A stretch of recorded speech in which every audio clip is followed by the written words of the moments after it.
Hello guys, আজকে আমার night duty আছে, তার জন্য আমি একদম তাড়াতাড়ি করে রেডি হয়ে যাচ্ছি। আমি ম্যাজিকের মতো করে আমার প্যান্টটা পরে নিলাম। আর প্যান্টটা খুবই সুন্দর আর কমফোর্টেবল। এটা আমি পরে আমার টপের সাথে ক্যারি করতে পারি, এতটাই সুন্দর। এরপর আমি ম্যাজিকের মতো করে আমার জামাটাও পরে নিলাম। আর জামা আর প্যান্টটা পরার পর একদম আমাকে পারফেক্ট লাগছে ডিউটি যাওয়ার জন্য। অনেক দিন পর আমি নাইট ডিউটি যাচ্ছিলাম, তাই খুব এক্সাইটেড ছিলাম।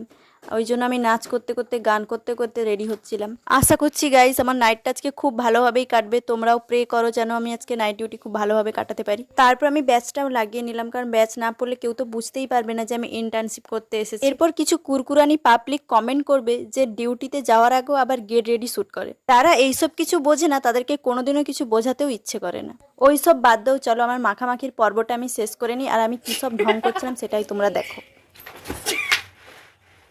বেশি স্টাইল করতে গেলে যাবে। দেখো গাইস, এই যে আমার জুতো এই আউটফিটের সাথে খুব মানাবে, তাই আমি এটাই করছি। ওকে, ডান, বাই।